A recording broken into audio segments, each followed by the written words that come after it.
Salut les geeks, vous êtes sur le point de plonger dans une nouvelle vidéo dédiée à la résolution des travaux pratiques Packet Tracer du cours de CCNA 1. Préparez-vous donc à enrichir vos connaissances et à booster vos compétences. C'est parti, rendons-nous sans plus attendre au dossier CCNA 1 version 7.0.2 FR. En double-clic, on va au fichier du cours. Voilà, le fichier qui nous intéresse, c'est l'exercice 9.2.9. On va ouvrir à la fois le fichier document et le fichier Packet Tracer.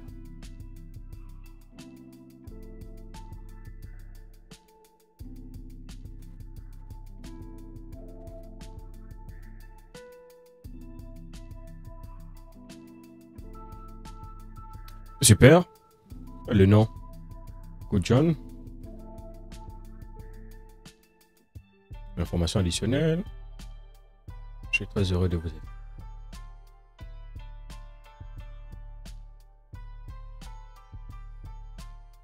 Ok.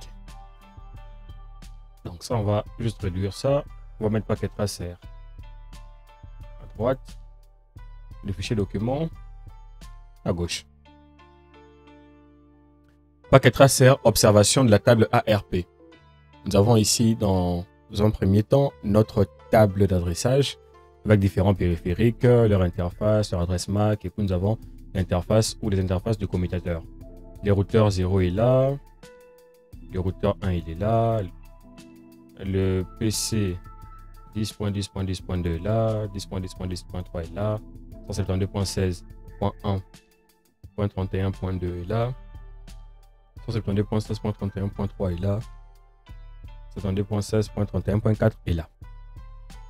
Objectif, partie 1, observer une requête ARP. Partie 2, analyser la table d'adressage MAC du commutateur. Partie 3, observer les processus ARP dans les communications à distance. Contexte, cet exercice est optimisé pour l'affichage des PDU. Les périphériques sont déjà configurés. Vous allez recueillir des informations sur les PDU en mode simulation et répondre à une série de questions sur les données recueillies. Voilà. Instruction. Partie 1. Observer une requête ARP. Étape 1. Générer des requêtes ARP en envoyant une requête ping à 172.16.31.3 à partir de 172.16.31.2. Donc, on sera ici. On va envoyer une requête ping vers là. Donc, point 2 avec une requête ping vers point 3. À cliquer sur 172.16.31.2. On clique dessus. On va aller sur l'invite des commandes, donc desktop, commande prompt. Très bien.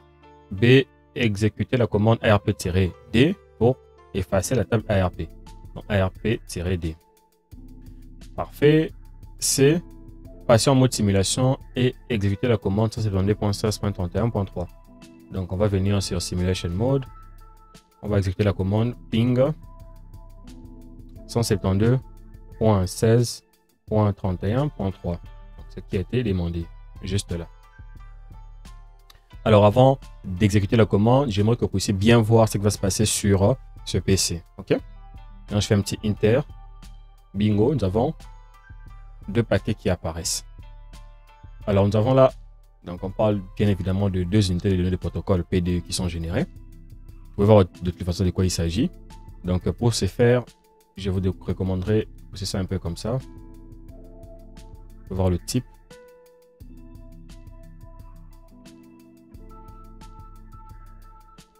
Voilà.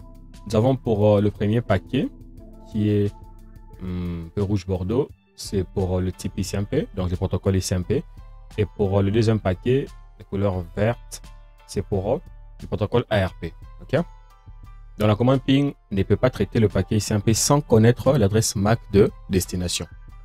L'ordinateur envoie donc une trame de diffusion ARP en vue de connaître l'adresse MAC de destination. Très bien. Cliquez une seule fois sur Capture Forward. On clique une fois. Vous pouvez cliquer ici ou bien ici. C'est la même chose. Je commence par là. La PDU ARP, c'est-à-dire se déplace. Se déplace vers switch 1. Voilà, c'est là. Tandis que la PDU ICMP disparaît. En attendant la réponse ARP, ouvrez la PDU et notez l'adresse MAC de destination. On ouvre la PDU. On vient là, on voit que l'adresse MAC de destination, on va sur Outliers bien sûr, c'est 12F. Hein? Donc, F, F, F, F, point, F, F, F, F, point, F, F, F, F. OK? Alors, maintenant, la question qui est posée, c'est de savoir si cette adresse MAC figure dans les tableaux ci-dessous. On va voir. On voit qu'on n'a aucune adresse MAC avec cette entrée. Donc, rien que le F. Il n'y en a pas. Descends un peu. Cliquez sur Capture Forward pour déplacer l'unité des données de protocole vers le périphérique suivant. On clique là-dessus. Voilà, il fallait que je fasse d'abord ça. Il faut qu'on reprenne pour que vous puissiez voir. On clique là-dessus. Est-ce qu'on remarque que le paquet que nous avions avant a été divisé ou a été diffusé vers 3 périphériques. Hein? Donc là, la question, combien d'exemplaires des PDU le commutateur switch a-t-il réalisé? Donc si on rentre un peu, il n'y en avait qu'un seul. Et puis le commutateur a réalisé 3 exemplaires des PDU. OK? Et puis la question suivante, quelle adresse IP du périphérique a-t-il accepté l'unité des données de protocole? On voit que c'est le périphérique 172.16.31.3.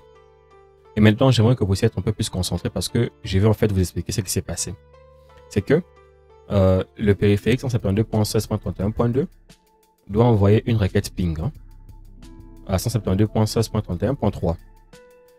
Alors cette requête va passer par le commutateur. Mais le commutateur, dans sa table d'adresse MAC, n'a pas connaissance de cette adresse ici, 172.16.31.3. OK? Ou bien n'a justement aucune connaissance des différentes adresses MAC qui sont associées aux différents ports. Alors comment est-ce que je le sais? C'est qu'au début, à l'étape B, nous avions effacé la table ARP. Donc le commutateur n'a aucune connaissance des adresses MAC qui sont associées aux différents ports. Et maintenant, pourquoi est-ce que le protocole ARP serait important? Le protocole ARP serait important parce que, étant donné que nous sommes dans un réseau local et que nous devons envoyer un paquet, comme nous sommes là par exemple, il faut 2 choses. Il faut en premier lieu, bon, c'est pas obligé qu'on puisse avoir la deuxième chose, mais en premier lieu, on doit d'abord connaître l'adresse MAC. Parce que dans un réseau local, pour qu'un périphérique puisse quitter d'un endroit à un autre, c'est grâce bien sûr à l'adressage MAC, l'adressage physique. Et maintenant, étant donné que nous avons l'adresse IP, qui n'est pas obligatoire, le périphérique 172.16.31.2 doit envoyer une requête à 172.16.31.3. Et ces périphériques ici connaissent l'adresse IP de destination, mais le commutateur ne connaît pas à quel port l'adresse IP de destination est associée. Parce que le commutateur ne connaît que l'adressage MAC. Donc, il va faire le commutateur. Étant donné qu'à l'étape précédente, je rentre un peu, il a le paquet et que ces paquets a comme pour adresse de diffusion FFFF jusqu'à la fin, ce qui veut dire que le commutateur va envoyer ces paquets à tous les ports, à tous ces ports, sauf les ports entrants. Les ports entrants, c'était les ports de 172.16.31.2. En gros, il va dire ceci. Moi, j'ai un paquet, OK, qui vient de CPC ici, mais je ne connais pas à quel périphérique appartient ces paquets. Je n'ai que l'adresse IP de ces périphériques. Maintenant, il va envoyer ces paquets à tous les ports qui lui sont associés, sauf aux ports entrants. Le routeur va recevoir le paquet et va dire, bon, ces paquets ne m'appartiennent pas. Il va rejeter ce paquet-là. Le périphérique 172.16.31.4 va regarder le paquet. Il va dire que voilà, le paquet ne m'appartient pas. Pourquoi? Eh bien parce que l'adresse IP de destination n'est pas la même avec la mienne. Pareil pour les routeurs. Mais maintenant, le périphérique 172.16.31.3 va regarder, va dire, ouais, le paquet m'appartient. Mais pourquoi est-ce qu'il m'appartient? Parce que l'adresse IP de destination est la mienne. Voilà. Et donc là, maintenant que le protocole ARP a fait un mappage à partir de l'adresse IP de destination, il va maintenant renvoyer l'adresse MAC de ce périphérique pour maintenant qu'il y ait une correspondance entre l'interface qui sera là et son adresse MAC. Voilà, je pense que j'ai été un peu plus clair pour essayer un peu d'expliquer ça. Donc pour le premier paquet, c'est vraiment ça toute l'importance du protocole ARP. Donc on ferme un peu ça. On continue, on dit, cliquez sur Capture Forward jusqu'à ce que la PDU revienne à 172.16.31.2. Et remarquez ce qui va maintenant se passer, c'est que si on continue, on voit qu'il n'y aura qu'un seul périphérique maintenant qui va retourner la PDU. Donc si on vient, on voit que c'est le périphérique 172.16.31.3. Donc lorsqu'il retourne la PDU au commutateur, c'est là maintenant que le commutateur va faire le mappage. Il va savoir que bon voilà, là, j'ai le PC 172.16.31.3 qui a comme pour adresse MAC. On va les voir. OK. Et à chaque fois maintenant qu'on va envoyer un paquet, j'ai déjà connaissance de cette interface et de son adresse MAC. Là, on retourne jusqu'à 172.16.31.2. Maintenant qu'on retourne, une autre question est justement posée. Bon, je pense qu'on a sauté une étape. Donc, on doit justement être ici, ouvrir la P2, examiner la couche 2. Donc, avant de retourner, donc on va retourner ici. Voilà, c'est ici on devait normalement aller. Donc, quand on quitte ici, on arrive là. OK. Là, c'est ici, on doit normalement ouvrir la P2 et voir les informations qui concernent justement la couche 2. Donc, si on ouvre la P2, qui est là, la question qui est posée, c'est de savoir qu'est-il arrivé aux adresses MAC, source et de destination. Alors là, on va avoir ça bien en tête. C'est qu'on remarque que l'adresse source que nous avons eue dans l'exercice précédent est devenue l'adresse de destination. OK? Et puis le FFFFF que nous avions est devenu l'adresse source du périphérique 172.16.31.3. OK? Donc, ce qu'il fallait retenir. Donc, maintenant que c'est fait, on va continuer. On va cliquer maintenant sur Capture Forward jusqu'à la. C'est que la P2 revienne à 172.16.31.2. Voilà, donc j'ai déjà expliqué ça. Que ça revient d'abord au switch. On retourne au switch. Et puis maintenant, ça retourne au périphérique 172.16.31.2. Voilà, maintenant que nous sommes là, la question est combien d'exemplaires des P2 le commutateur a-t-il réalisé pendant la réponse ARP? Voilà, on voit que pendant la réponse ARP, il n'y a eu qu'un seul exemplaire qui a été réalisé. On continue. Étape 2. Observez la table ARP. Notez que le paquet ICMP réapparaît. Ouvrez la P2, examinez les adresses MAC. Et sur ICMP qui a la couleur rouge, bordeaux qui est là. Clique dessus. On va donc examiner les adresses MAC. Alors, une question est posée. Les adresses MAC, source et de destination correspondent-elles à leur adresse IP? Ben oui. Alors, comment savoir? On monte un peu. Ici.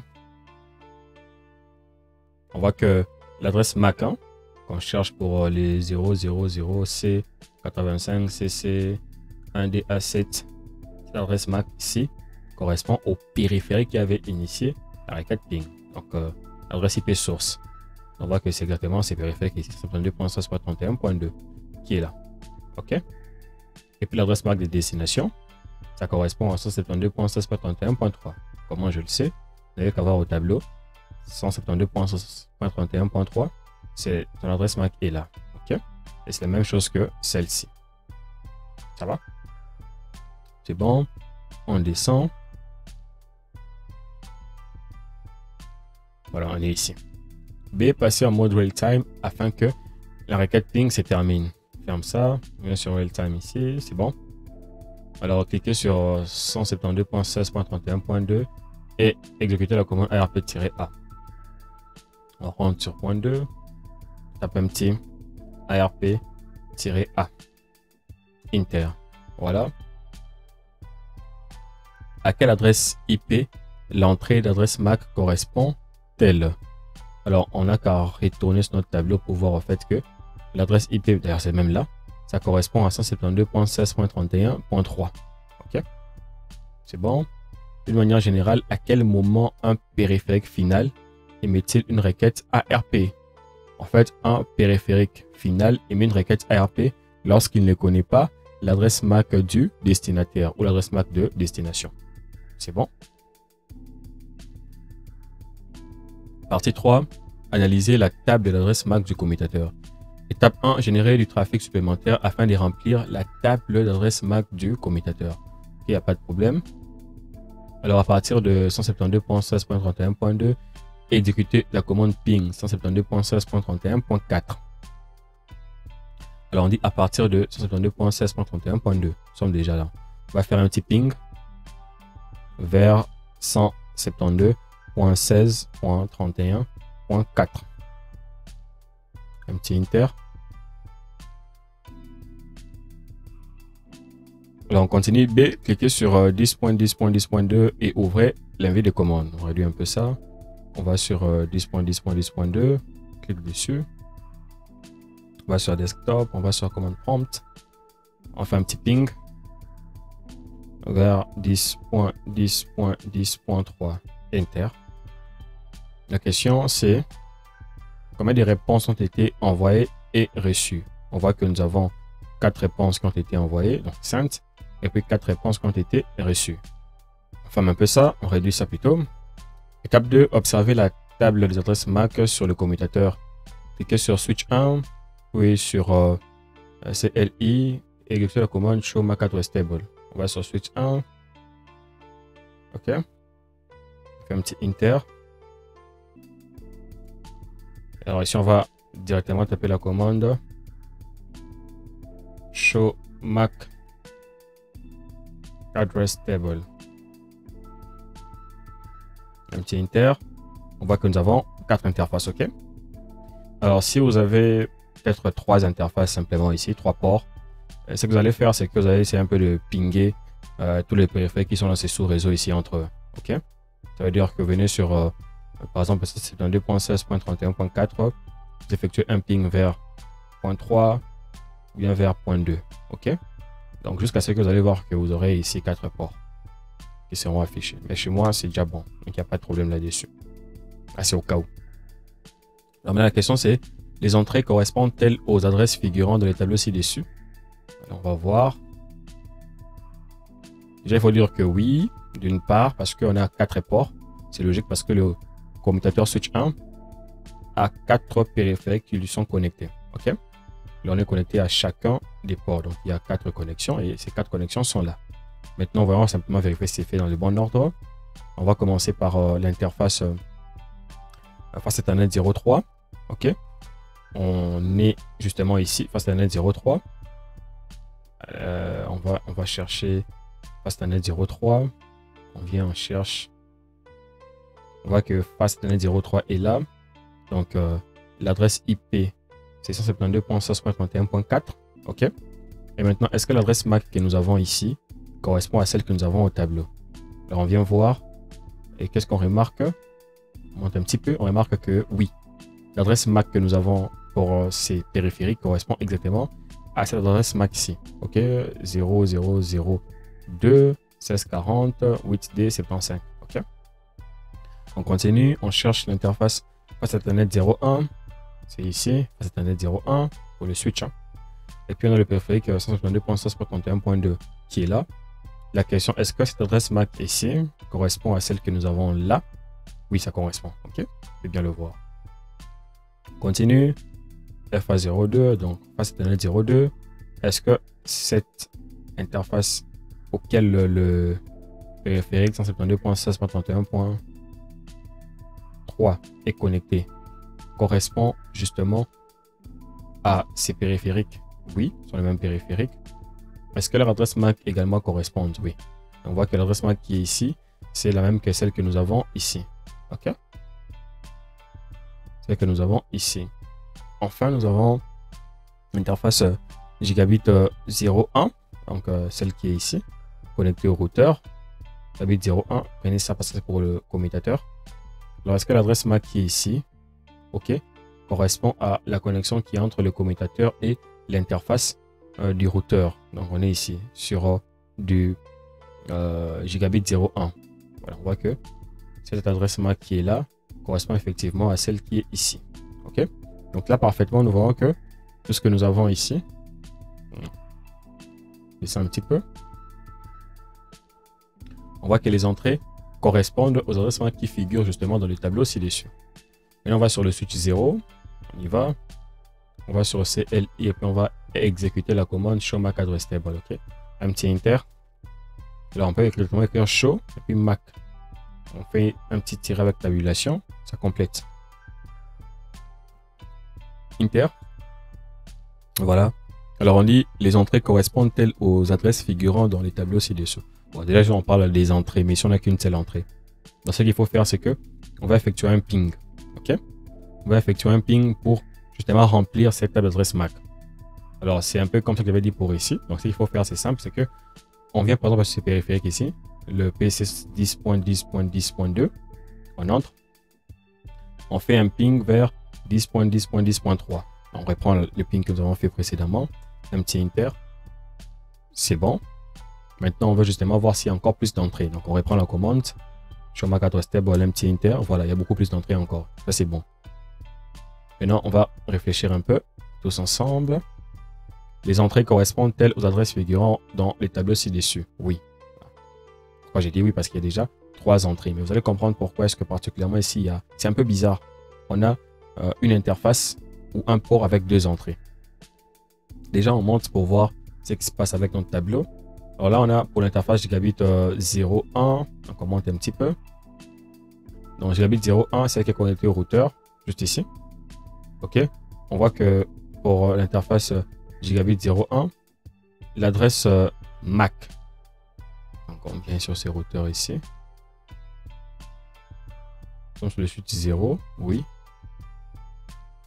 L'adresse MAC, c'est les 0001 64 58 25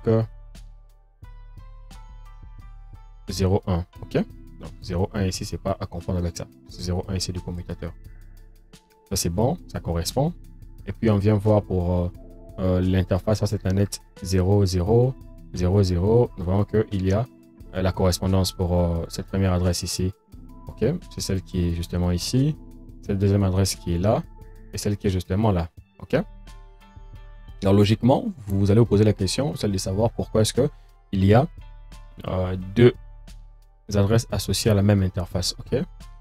Donc, Cisco vous a posé la question. Moi aussi, je pose la même question. On est ici. Pourquoi 2 adresses MAC sont-elles associées à un seul port? OK. Alors, particulièrement, c'est que là, nous avons 2 périphériques. Donc, le 10.10.10.2 et le 10.10.10.3 qui sont connectés à un même port. C'est les ports face Ethernet. C'est encore 0 combien? Bon, je vais simplement voir ici. Ouais, face Ethernet 0.2. OK. Par les biais du point d'accès. Voilà pourquoi pour cette même interface ou ces mêmes ports, nous avons 2 entrées parce qu'il y a 2 périphériques qui le sont justement connectés. Parfait. On a fini. On passe à la partie 3. Observer les processus ARP dans les communications distantes. Étape 1, générer du trafic en vue de produire le trafic ARP. On va cliquer sur 172.16.31.2. Il est là. On ouvre la vue de commande, c'est déjà d'ailleurs ouvert. On va pinguer le 10.10.10.1. OK. Un petit inter pour voilà voir ça. Un petit ping 10.10.10.1 inter. OK, c'est bon. Nous on fait un petit ARP-A pour voir tout ce qu'il y a. Voilà. Maintenant, la question qui est posée, c'est de savoir quelle est l'adresse IP de la nouvelle entrée de la table ARP. Nous voyons que la nouvelle entrée est là. OK. Donc, on entre partout du dessus. Et l'adresse IP est là. Le 172.16.31.1. OK. C'est l'adresse IP pour cette question. Maintenant, on va devoir nettoyer tout ça. On va taper la commande ARP-D. On efface sa table ARP, on passe en mode simulation. Et puis on va répéter le ping. Donc on était sur le 172.161.2. On rappelle la commande. Donc le ping vers 10.10.10.1. Un petit inter. Alors combien d'unités de protocole apparaissent? On en a 2. OK. Un pour l'ICMP et puis un pour l'ARP. Lui un peu. Cliquez sur Capture Forward. Cliquez sur la PDE qui est maintenant sur le switch 1. Cliquez là-dessus. À cette PDE, on clique. Voilà. Indiquez l'adresse IP de destination cible de la requête ARP. On voit que l'adresse IP de destination, c'est le 172.16.31.3. OK. Maintenant, l'adresse IP de destination n'est pas égale à 10.10.10.1. C'est logique parce que sur notre requête ping, la requête ping aller de 172.16.31.2 vers 10.10.10.1. Maintenant, comment se fait-il que sur notre PDU, OK, nous puissions avoir une adresse IP de destination telle que 172.16.31.1? D'où la question, le pourquoi. La réponse est que l'adresse de la passerelle de l'interface du routeur est stockée dans la configuration IP des hôtes. si l'autre destinataire ne se situe pas sur le même réseau, l'autre source fait appel au processus ARP pour déterminer l'adresse MAC de l'interface du routeur qui sert de passerelle. Voilà un peu. On ferme ça. On va maintenant examiner la table ARP sur le routeur. On va rentrer en mode real-time. On va cliquer sur router 1, routeur 1. On va sur le CLI. Alors, on va passer en mode d'exécution privilégiée avec l'étape B. Et puis, exécuter la commande show MAC address table. Donc, ici, on passe en mode privilégié avec un petit enable. Et puis, show MAC address table. Tabulation pour tout compléter. Il y a quoi? Ok, show MAC address. Donc, voilà. Alors, combien d'adresses MAC se trouvent dans la table? Il n'y a rien. Ok, donc 0. Maintenant, pourquoi? C'est que il faut dire que la commande show MAC address table, quand on tape sur le routeur, ça a une signification totalement différente de la commande show MAC address table qu'on tape sur le commutateur. Ok, la raison c'est que maintenant, si vous voulez voir en fait les mappages qu'il y a, la commande qu'il faut taper, ce n'est pas show MAC address table. Au contraire, ça sera la commande show ARP. Ok, sur le routeur, c'est la commande show ARP qu'on va taper. Et puis une fois qu'on la tape, on va voir que maintenant il y a une correspondance entre leurs adresses IP et leur adresse MAC. Ok, c'est intéressant. Alors, est-ce qu'il existe une entrée pour 172.16.31.2?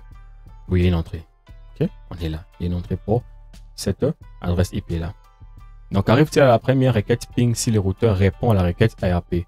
Donc, si le routeur répond à la requête ARP, la première requête ping va envoyer un message tel que son délai d'attente est dépassé. Ok, donc ce qui va arriver simplement, c'est que son délai d'attente sera dépassé.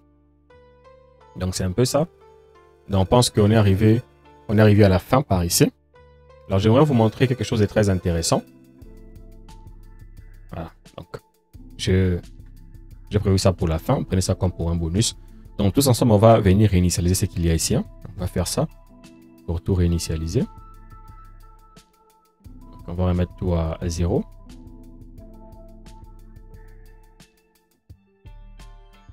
On va venir appuyer ici deux fois, une fois, deux fois, pour que toutes les connexions puissent être opérationnelles. Et maintenant, on va tester une commande, la commande ping. On va quitter de ces réseaux ici. 10.10. On va prendre le préfet qu'on n'a pas utilisé. On peut prendre 10.10.3 vers 172.16.31.3. On va voir ce qui va se passer. On va sur desktop, commande prompt. On va faire un petit ping. Petit inter d'abord ici, un petit ping vers le 172.16.31.3 inter.